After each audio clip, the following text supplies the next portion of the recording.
কোনো এক গ্রামে রমেশ মিয়া নামক এক সবজি বিক্রেতা তার স্ত্রী রাবেয়া খাতুন ও একমাত্র মেয়ে ফাতেমাকে নিয়ে বাস করত। রমেশ মিয়া ছিলেন খুবই সৎ এবং নামাজি লোক। ছোট্ট একটি সবজি দোকানে যা আয় হতো তা দিয়ে তার স্ত্রী এবং মেয়েকে নিয়ে কোনো রকমে দিন পার করতেন। একদিন এক শহরের বন্ধু আসলো রমেশ মিয়ার দোকানে। আসসালামু আলাইকুম রহমতুল্লাহ। কিরে বন্ধু রমিজ, কেমন আছিস? ওয়ালাইকুম আসসালাম রাহমাতুল্লাহ। আরে সজীব যে, আমি ভালো আছি বন্ধু, তুই কেমন আছিস? তা গ্রামে এসেছিস কবে? এই তো গতকালই এসেছি। মা বললেন কিছু বাজার করে নিয়ে আয়, তাই বাজারে আসলাম। তা তোর ব্যবসা বাণিজ্য কেমন চলছে? আলহামদুলিল্লাহ, চলছে কোনো রকম আর কি। ভাবছি এই ব্যবসাটা আর করবো না, কিন্তু এই ব্যবসা ছাড়া আর কি যে করব সেটা নিয়েও খুব চিন্তিত আছি রে। তেমন কোনো পুঁজি নেই, কোনো রকমের দিন পার করছি। টাকা পয়সা হয়তো থাকলে বড় কোনো ব্যবসা ট্যাবসা করতে পারতাম। বন্ধু রমিজ, আমি তোকে একটা আইডিয়া দিতে পারি। আইডিয়াটা এমন, আমি যখন শহরে ছিলাম না, তখন আমি দেখেছি ছোটখাটো অলিতে গলিতে অনেকেই বার্গার, ফুচকা, বিরিয়ানি, চটপটি ছোট ছোট দোকান দিয়ে ভালো লাভবান হচ্ছে।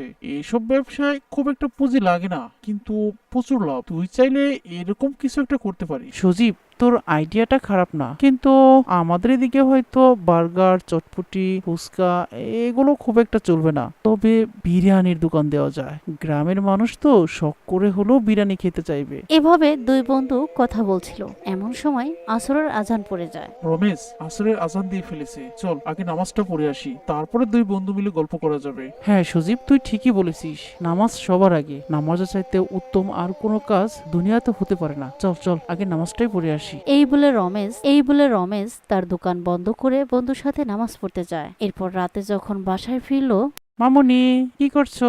ক্লাসের সব পড়া কি হয়েছে তোমার? হ্যাঁ বাবা, আজ আমার ক্লাসের সব পড়া হয়ে গেছে। জানো বাবা, আজ আমাদের উস্তাদজি আমাদের কি শিখিয়েছেন? কি শিখিয়েছে মা? আমাকে একটু বলো দেখি, আমিও শিখি। বাবা, আমার উস্তাদজি বলেছেন কেউ যদি 5 ওয়াক্ত নামাজ ঠিক করে পড়ে, তাহলে এই নামাজই নাকি তার পুরো জীবনকে ঠিক করে দেয়। হ্যাঁ মা, তোমার উস্তাদজি একদমই ঠিক শিখিয়েছেন। নামাজ আল্লাহর ফরজ ইবাদত। কোনো অবস্থাতে নামাজ বাদ দেওয়া যাবে না। মানুষের মৃত্যুর পর সর্বপ্রথম নামাজের হিসাব নেওয়া হবে। নামাজের গুরুত্ব অপরিসীম। নামাজ এমন এক ইবাদত যা মানুষকে সকল প্রকার অশ্লীল কাজ থেকে বিরত রাখে। এভাবে রমেশ মিয়া তার মেয়ের সাথে নামাজ নিয়ে কথা বলছিল। এমন সময় তার স্ত্রী এসে বলল, ওগো, হাত মুখ ধুয়ে এসো, আমি তোমার জন্য খাবার বাড়ছি। মা ফাতেমা, তুমিও এসো, বাবার সাথে খাবে। না রাবিয়া, এশারের আজান হয়ে গেছে। আমি নামাজটা পড়ে আসি, তারপরে সকলে মিলে একসাথে খাবো।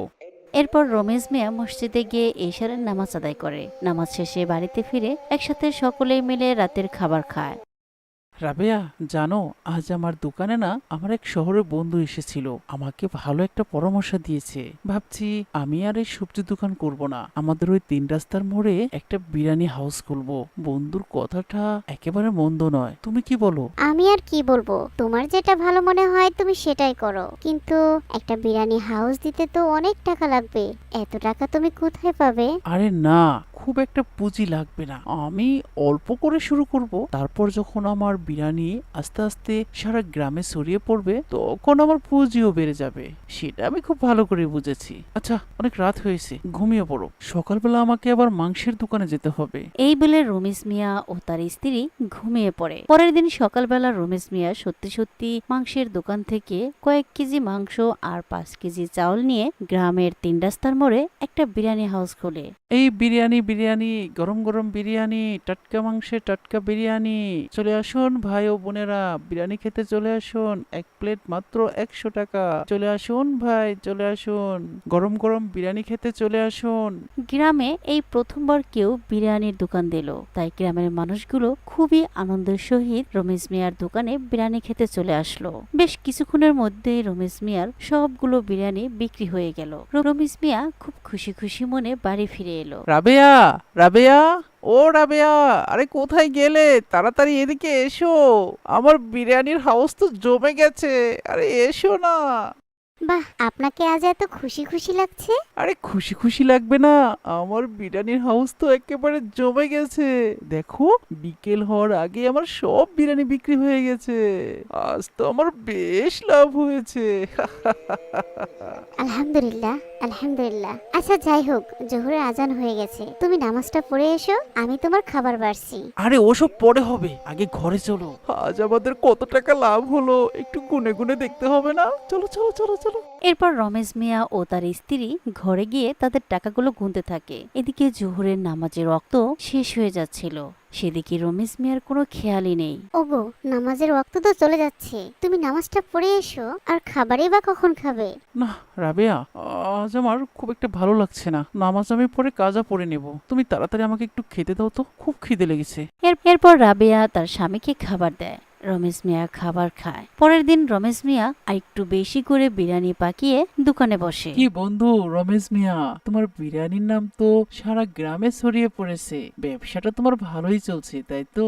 কিন্তু তোমাকে যে আজকাল মসজিদে নামাজ পড়তে দেখা যাচ্ছে না। আসলে বন্ধু সজীব, আমি একা মানুষ, আর এই দোকানটাও নতুন খুলেছি, আর আল্লাহর রহমতে সব সময় আমার দোকানে কাস্টমার থাকে, সেই জন্য নামাজটা ঠিকঠাক মতো পড়া হচ্ছে না। বন্ধু, নামাজে অবহেলা করো না, ভুলে যেও না, নামাজ সবার আগে। আচ্ছা যাই হোক, আমাকে 3 প্যাকেট বিরিয়ানি পার্সেল করে দাও দেখি। শহর থেকে ছোট ভাই এসেছে, তাছাড়া তোমার ভাবিও তোমার দোকানে বিরিয়ানি খেতে চেয়েছে। দাও দাও, তাড়াতাড়ি 3 প্যাকেট বিরিয়ানি পার্সেল করে দাও। ঠিক আছে বন্ধু, আমি এখনই দিচ্ছি, তুমি দাঁড়াও। এভাবে ভালোই চলছিল রমেশ মিয়ার দিন। অল্প কিছুদিনের মধ্যেই রমেশ মিয়া বেশ লাভবান হতে লাগলো, কিন্তু তার মধ্যে নামাজের অবহেলা বেড়ে গেল। দিন দিন সে যেন লোভে পড়ে যাচ্ছে, বেশি বেশি বিরিয়ানি রান্না করে আর সারাদিন সেই বিরিয়ানি বিক্রি করে। আজান হলেও যেন আজকাল রমেশ মিয়া কানে শুনতেই পায় না। রমেশ ভাই, আমি আর তোমাকে আগের দামে মাংস দিতে পারবো না। মাংসের দাম আগের থেকে অনেক বেড়ে গেছে, প্রতি কেজি মাংস এখন 1200 টাকা করে দিতে হবে। আরে ভাই, আপনি এসব কি বলছেন? এত দাম দিয়ে মাংস কিনলে আমি বিরিয়ানি বিক্রি করবো কয় টাকা করে? আমার তো লোকসান হয়ে যাবে। রমেশ ভাই, আপনি শুধু নিজের লাভটাই দেখছেন, আমাদের ক্ষতিটা দেখছেন না? এত কম দামে মাংস বিক্রি করলে তো আমাদের ব্যবসা লটে উঠে যাবে। আমরা আগের দামে মাংস বিক্রি করতে পারবো না। তাছাড়া আপনারা তো টেনশন কিসের? এতদিন মাংস কম দামে কিনেছেন, বিরিয়ানিও কম দামে বিক্রি করেছেন, এখন যেহেতু মাংসের দাম বেড়ে গেছে, আপনি বিরিয়ানির দামও ডাবল করে দেন, তাতেই তো হলো। কথাটা তো আপনি একেবারে খারাপ বলেননি ভাই।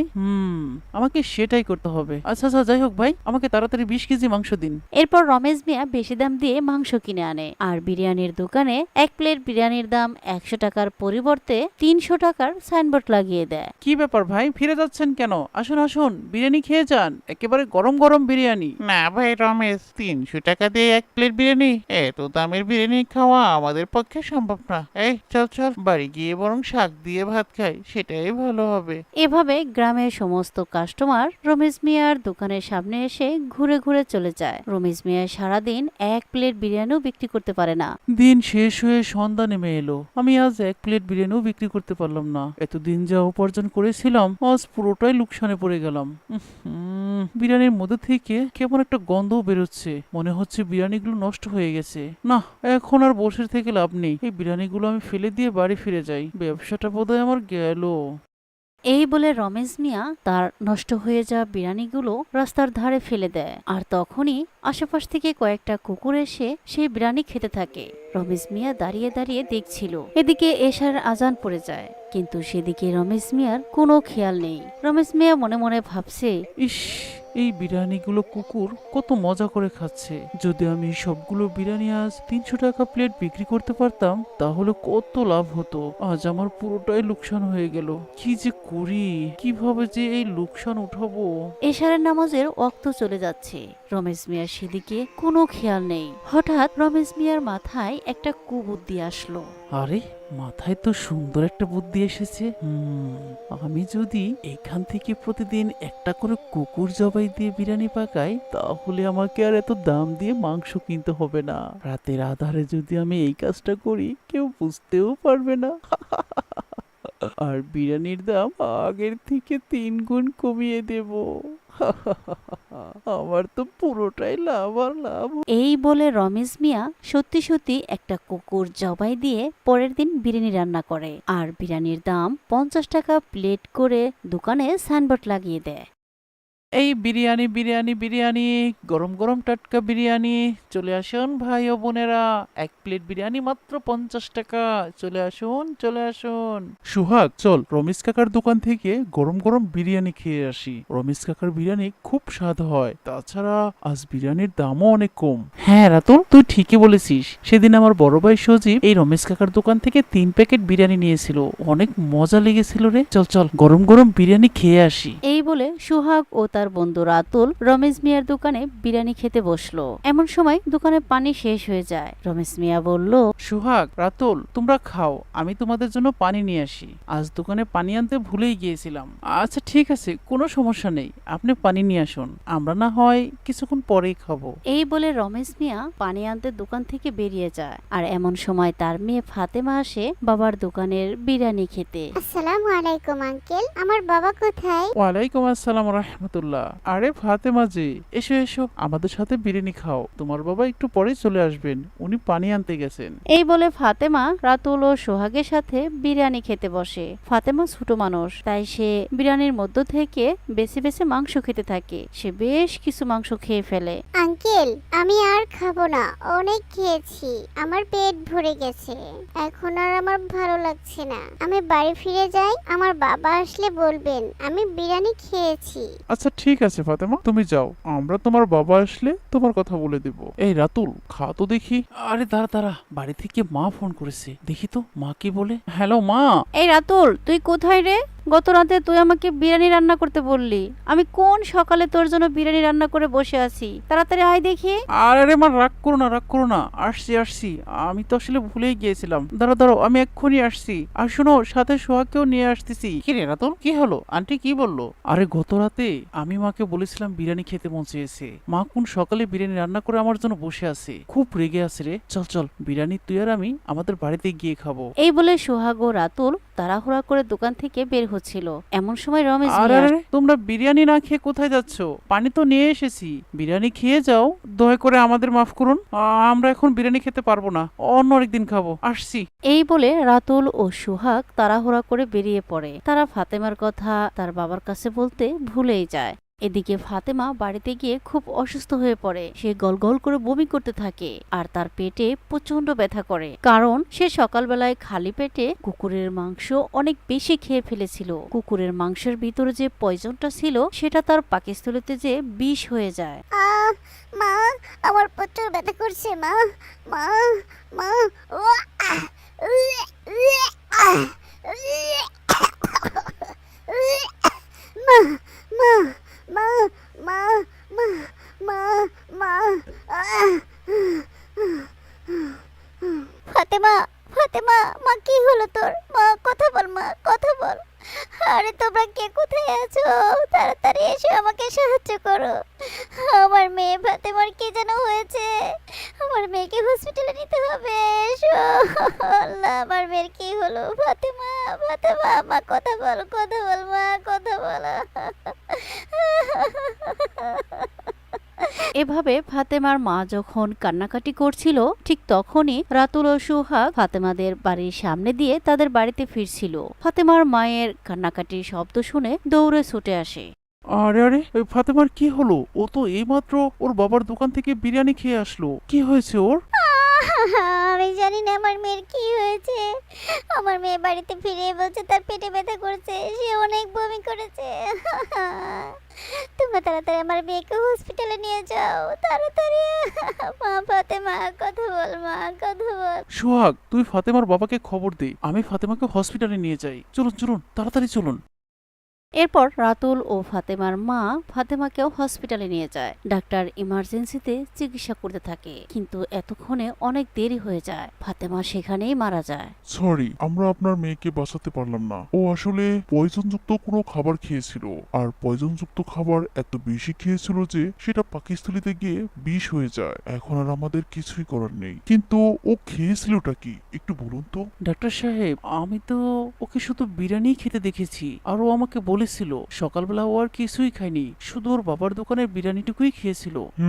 বুঝতে পেরেছি। বাবার দোকানের হোক আর যার দোকানের হোক, আপনারা সেই বিরিয়ানি আনার ব্যবস্থা করুন। আমরা পরীক্ষা করে দেখব ওই বিরিয়ানিতেই পয়জন ছিল কিনা। এরপর রাতুল রমেশ মিয়ার দোকান থেকে 1 প্লেট বিরিয়ানি এনে ডাক্তারকে দেয়। ডাক্তার সেই বিরিয়ানি পরীক্ষা করে। এদিকে রমেশ মিয়া তো হতবুদ্ধি হারিয়ে স্তব্ধ হয়ে গেছে। সে যেন বোবা হয়ে গেছে। সে কি ভেবেছিল আর কি হলো। আমরা পরীক্ষা করে দেখেছি এই বিরিয়ানিতে কুকুরের মাংস ছিল। প্রথমত, কুকুরের মাংস মুসলমানদের জন্য হারাম, আর এই কুকুরটি একটি বিষাক্ত রোগে আক্রান্ত ছিল। তার শরীরে আল্লাহ গো, এ আমার পাপের ফল। আমি এই জঘন্যতম কাজ করেছি আল্লাহ, তার শাস্তি তুমি এভাবে দিলে আল্লাহ। আল্লাহ আল্লাহ, আমি এখন কি জবাব দিব আমার স্ত্রীকে আল্লাহ? আমার মেয়ের মৃত্যুর কারণে আল্লাহ, আমি কি করে এমন জঘন্য নিকৃষ্ট কাজ করতে পারলাম আল্লাহ? মা ফাতেমা, তুই আমাকে মাফ করে দে মা, তুই আমাকে মাফ করে দে। খবর পেয়ে কিছুক্ষণ পর রমেশ মিয়ার বন্ধু সজীব আসে। সি সি রমেশ, তুমি এমন কাজ করতে পারলে? আমি বেশ বুঝতে পারছি এই পাপ তোমার সেদিন থেকে শুরু হয়েছে, যেদিন থেকে তুমি নামাজের প্রতি অবহেলা শুরু করেছো। নামাজের প্রতি অবহেলার কারণেই তোমার ভিতরে লোভ বাসা বেঁধেছে। নামাজের প্রতি অবহেলার কারণেই তুমি এরকম অন্যায় সিদ্ধান্ত, অন্যায় কাজ খুব সহজে করতে পেরেছো। আল্লাহ তোমার বিচার করেছে। ছি ছি ছি ছি। এরপর পুলিশ এসে রমেশ মিয়াকে ধরে নিয়ে যায়, আর সজীব ও গ্রামের মানুষগুলো ফাতেমার দাফন কাফন শেষ করে। সম্মানিত দর্শক, গল্পটি ভালো লাগলে অবশ্যই একটি লাইক করুন। আর এই গল্প থেকে আমরা শিক্ষা গ্রহণ করি, কেউ যদি নামাজ সঠিকভাবে সঠিক সময়ে ঠিকমতো আদায় করে, তাহলে সেই নামাজই তার পুরো জীবনকে ঠিক করে দেয়। আমরা প্রতিজ্ঞা করি কখনোই যেন আমরা নামাজের প্রতি অবহেলা না করি, কারণ নামাজের মধ্যেই রয়েছে মানুষের ইহকালের শান্তি এবং পরকালের মুক্তি। আল্লাহ হাফেজ।